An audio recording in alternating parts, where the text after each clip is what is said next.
Do you guys know how I actually got that name, Ishakmeister? No. Everybody thinks, oh, you're trying to copy Stiffmeister. It's like, no, I did not get a lot of pussy when I was younger. Wait, actually I did. But that was first time I drank alcohol. I drank Jägermeister.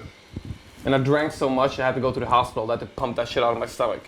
And my friends came into the hospital and they're like, oh, look there, Ishakmeister. And they made fun of me because of that for a long time. And guess what my name was? Ishakmeister. So I turned it into a good thing. Andreas Ishak, Saint's Touch, met him on World of Warcraft. We got the other guy on World of Warcraft behind the camera. And we're about to surprise his ass. I think it's around the corner. We just lavaliered me up, wireless microphone, wind's probably going into it. Let's go.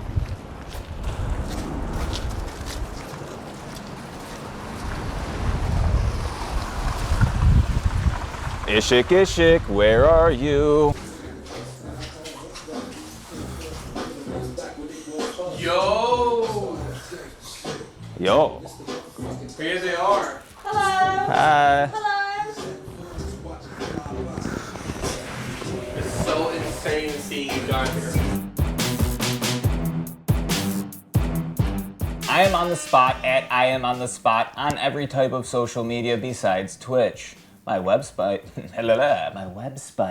is iamonthespot.com. No spaces. Put that shit in Google. I am at the top of the search. Who are you? Who? I'm Andreas. Andreas what? Andreas Ishak. At what? At Saint's Touch. At what? At what? What do you mean? At Ishakmeister? At Ishakmeister. Oh, you mean Instagram? Social media? Yeah, Ishakmeister. Hell yeah. So, how long have you been tattooing for? Funny you say that because I just went on Facebook and I just got this notification where it said like 12 years ago, you know, that when it like reminds you of like when you posted something and it was a long time ago. And yeah, it was a picture from my old shop and that was 12 years ago and I started a year before that, so 13 years. Okay. How many people did you apprentice for before you started having your own shop? None. None? None. So you just... Well, I tried to get an apprenticeship, but it was so hard because first, like I'm a foreigner. Obviously, I'm not like the typical Swede. And when I started tattooing, there weren't any foreigners making any tattoos. So it's like, it was either like try to get an apprenticeship somewhere, but like they never allowed me. They like, kicked me out and shit like that. So I had to like just do my own thing. So you said you're a foreigner. Where is your family originally from? My mother's from Armenia and my father's Assyrian. And where is that part? Where from Assyria? Like which part of the world is? So Assyria is the old Mesopotamia, obviously, and it goes from I think it's like Turkey was a part of Mesopotamia and Syria, Iraq, and basically like the Middle East.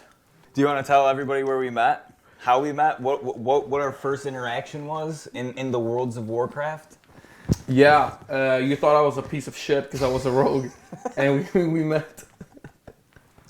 We met through the guild that what the fuck was the name of the guild? Democracy. Democracy. And yeah, and then you got invited to the guild as an American, which I thought was weird because, like, correct me if I'm wrong, you guys have a different realm. You guys are playing on. It's a different time. So like, but I was so confused because I know like you have like the Europe realm and then you have like the North American realm. And I didn't even know that like North Americans could play with Europe. So back to your tattooing start. So you basically, 12 years ago around then, you got your first shop. Yeah. Where was that located? Was it also in Gothenburg? No, it was in my hometown. It was about like 3 hours from here. What's your hometown called? Linköping.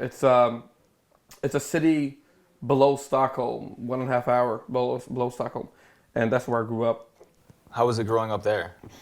Was it harder for you not being like, I mean, obviously you're Swedish, but I'm saying like you said you were a foreigner. Was it harder for you there growing up, or was it just no, not at all. Never had any issues with racism. Never had any issues with anything like that. All the people I grew up with was like loving and caring, and I never hung out with like my own people, if you know what I mean. Like I always hung out like the typical Swedes. I was never into soccer. Everybody was into soccer when I grew up. But I did know that there were some other kids that were like skating, and I didn't really know them. And I remember like I played so much Tony Hawk's too when I was younger. So I was really into skateboarding, and I thought it was a way cooler sport. Like I know the chicks would dig it.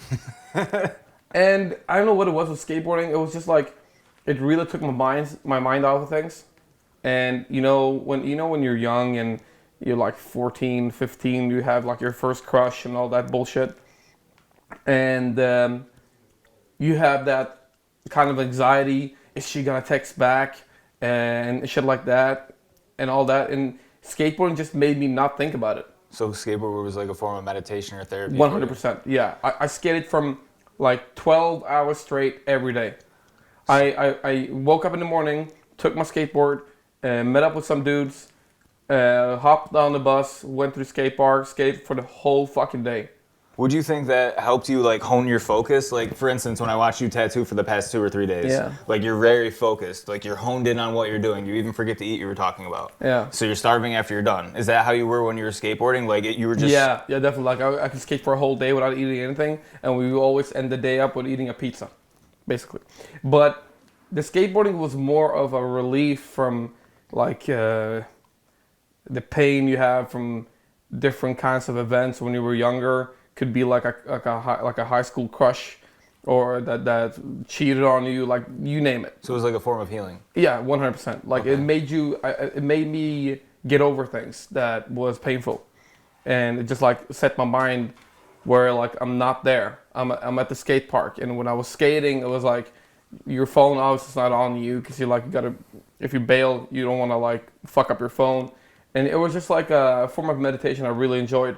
And I had like a lot of good friends around me that was skating as well. So like all of you were in this one thing, and then you all branched out. But when you all branched out, you all became big at something from that branching. Yeah, and I think that a lot of people in their life, they get to see this. I bet you've seen it from your friends too. Like, because like all your friends have different plans in life. You know how friends gather when they're younger and they're like, yeah, it's just gonna be us, or we're gonna take over the world and all that bullshit.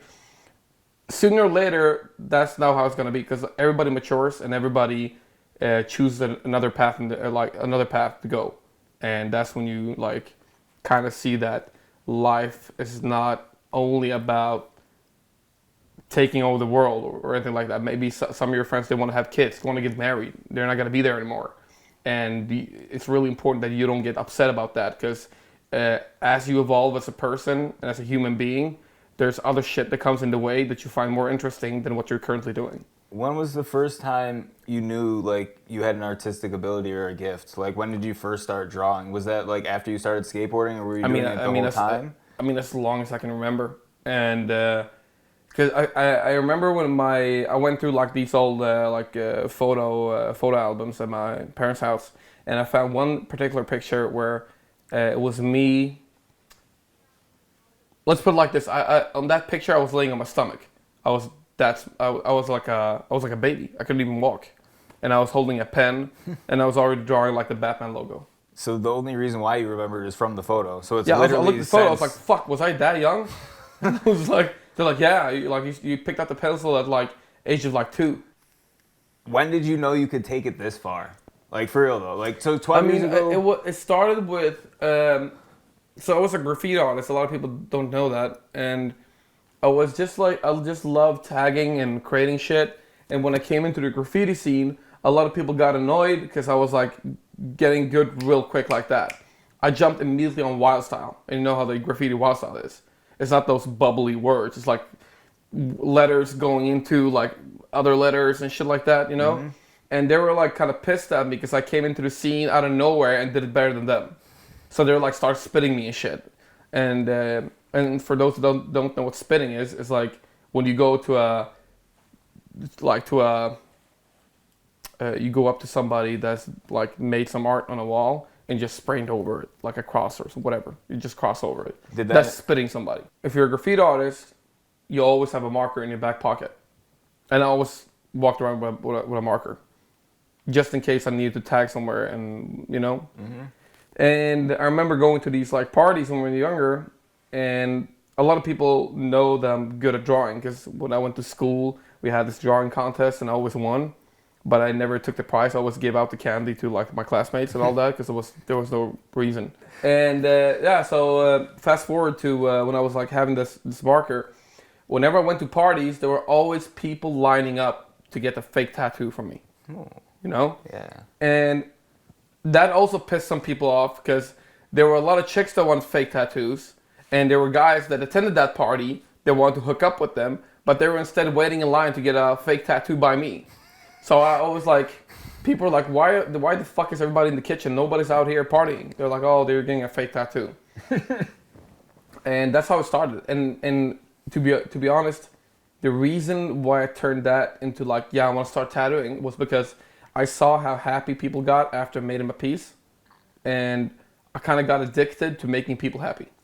If you think back to like the 16th century, or even older than that, even like Leonardo da Vinci, that time, or like Michelangelo, like famous people hired the best man for the job to create something for them, right? Yep.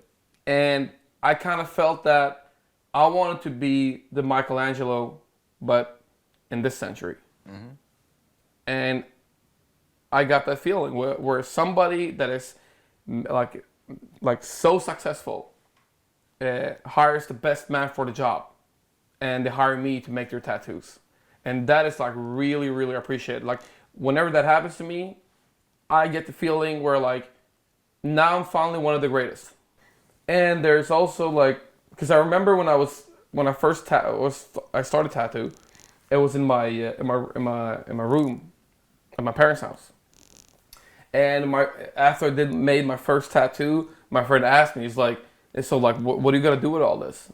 I was like, I remember I was like leaning against the one of the cabinets, and I was like, I want to be one of the best tattoo artists in the world. That was my like, that's how far up I set my. So right now, how do you feel about that statement? Do you feel like you're in that ballpark? Well, if I think about it, I mean, I did tattoo with some of the best artists in the world. I've been tattooing at the same convention as them, and that is considered basically more or less. I mean, if you're invited to a convention where you're tattooing with your idols, obviously you may not be at the same level, but you're good enough to tattoo with them. Mm-hmm. My man Ishakmeister. Fucking met the guy in person. He is as genuine in person as he was when I knew him online. If you want to get a tattoo by somebody who's a real motherfucker, I would say bring him to your town. You heard him here. He'll fly anywhere. Wherever it is. Anywhere for the right amount of money. But yeah, at Ishakmeister, at Saints Touch. He is in Gothenburg, Sweden. He has the best shop in the area. I haven't seen the other shops, but I don't really feel like I need to.